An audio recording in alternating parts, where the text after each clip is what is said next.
Shalom à tous, que la grâce de Dieu demeure sur vous.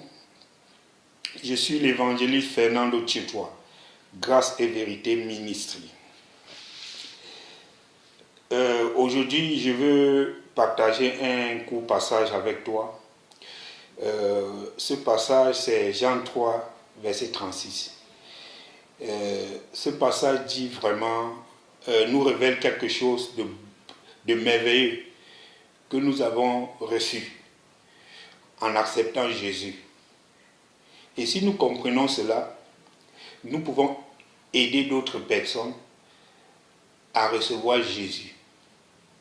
Ce passage dit quelque chose de très important. Le Seigneur a ouvert mes yeux sur ce passage il y a quelques semaines ou quelques jours. Et j'aimerais partager ce passage avec toi. Ce passage dit ceci, Jean 3, verset 36. Celui qui ne croit pas au Fils dont Jésus ne verra point la vie, mais la colère de Dieu demeure sur lui. Donc, le passage dit que celui qui ne reçoit pas Jésus, il ne verra pas la vie. Mais la dernière phrase qui nous intéresse, c'est, on dit, mais la colère de Dieu demeure sur lui.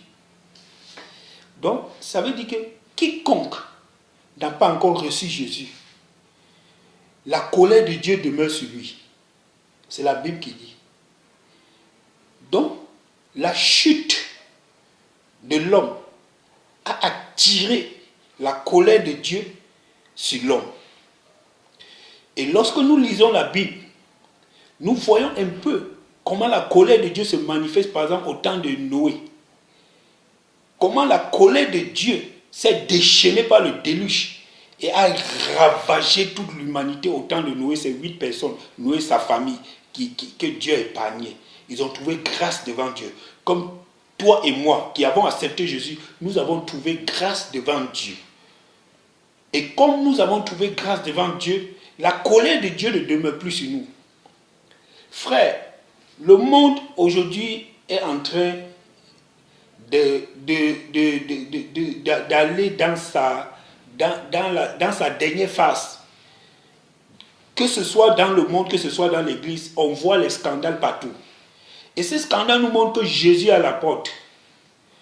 Donc chaque enfant de Dieu doit se rassurer qu'il a réellement accepté Jésus. Car s'il n'a pas réellement accepté Jésus, la colère divine demeure sur lui. Et si tu n'as pas réellement accepté Jésus, si tu n'as pas réellement accepté Jésus et que la colère de Dieu demeure sur toi, la prière de qui peut te faire quoi? Si Dieu est en colère contre toi, parce que tu as rejeté son fils, qu'est-ce que l'homme peut faire pour toi? Aujourd'hui, beaucoup de gens ne comprennent pas l'importance du salut, l'importance du salut. Beaucoup de gens ne comprennent pas l'importance de la mort et de la résurrection de Jésus-Christ à la croix. L'une des choses que je veux partager avec toi, c'est que lorsque Jésus est mort à la croix, lorsque Jésus est mort et ressuscité, Jésus, sa mort et sa résurrection a ôté la colère de Dieu sur tous ceux qui le reçoivent. Sa mort et sa résurrection a ôté la colère de Dieu.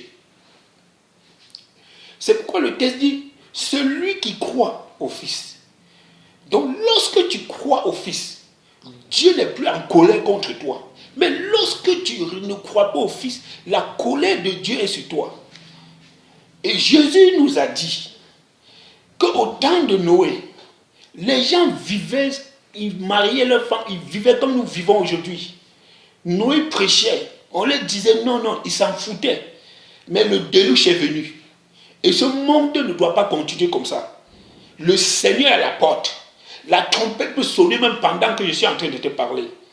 Donc si tu n'as pas encore reçu Jésus, si la trompette sonne, tu ne seras pas enlevé. Et si tu as reçu Jésus, il y a quelque chose dans ta vie, il y a un péché dans ta vie que tu ne veux pas abandonner. Il y a une poursuite du monde, il y a le monde qui est venu rester dans ton cœur. Tu ne veux pas ôter la colère de Dieu là.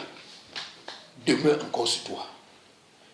Donc le but de ce message, c'est de te faire comprendre, toi qui as reçu Jésus, l'un des bénéfices de ton salut. L'un des bénéfices du salut, de ton salut, c'est que le fait que tu as cru en Jésus, Dieu n'est plus en colère contre toi. Ça, c'est la première chose. La deuxième chose, c'est que tu dois tout faire par la prière, par le jeûne même, par le témoignage, par l'évangélisation, pour permettre à ce qu'un plus grand nombre puisse voir la colère de Dieu ne plus demeurer sur eux. Beaucoup de gens courent, ils cherchent beaucoup de choses autour d'eux, courent de gauche à droite. Mais si ces personnes qui courent de gauche à droite, qui cherchent, même dans les églises qui courent, ils courent gauche à droite, s'ils n'ont pas encore accepté Jésus, aucune prière ne peut enlever la colère de Dieu sur eux. Et si Dieu est en colère contre toi, Satan peut faire tout ce qu'il veut de ta vie. Mais si Dieu n'est plus en colère contre toi, parce que tu as reçu Jésus, parce que la vie de Dieu, Jésus est avec toi, Satan ne peut rien faire contre toi.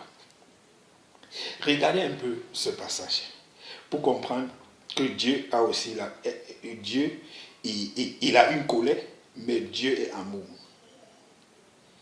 C'est pourquoi on dit toujours Jésus-Christ est la manifestation de l'amour de Dieu. Romains 3, verset 26 dit ceci. On ne va pas lire. Je vais paraphraser le texte. Dieu montre son amour. Romains 3, verset 26. Dieu montre son amour dans le temps présent. Tout en justifiant. Dans le temps présent, en restant juste, tout en justifiant celui qui a la foi en Jésus. Dieu montre son amour dans le temps présent en restant juste, tout en justifiant celui qui a la foi en Jésus. Romains 3, verset 26. Dieu montre son amour en restant juste, tout en justifiant celui qui a la foi en Jésus. Donc en fait, si Dieu justifie le pécheur, il court le risque de devenir injuste.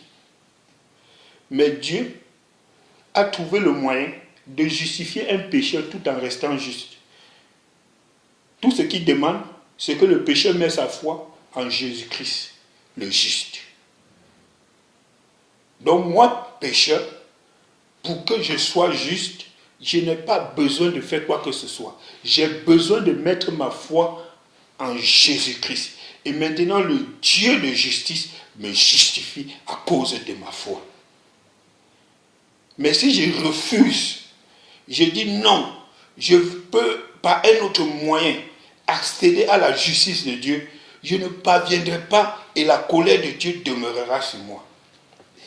Donc, chers frères et sœurs, si tu as réellement accepté Jésus, rends grâce à Dieu parce que à cause du péché, la colère de Dieu était sur les hommes, mais parce que tu as reçu Jésus, la colère de Dieu ne demeure plus sur toi. Aide plusieurs à voir également cette colère divine s'éloigner de leur vie. Que la grâce de Dieu demeure avec toi. Que Dieu te donne la force de demeurer avec lui. Que Dieu te donne la force, par son esprit, de permettre à ce qu'un grand nombre de personnes voient la colère de Dieu ne plus demeurer sur leur vie, tout en croyant à Jésus-Christ, le Fils de Dieu. Que la grâce de Dieu demeure avec vous. C'était l'évangéliste Fernando dans La colère de Dieu ne doit plus demeurer sur toi. Shalom.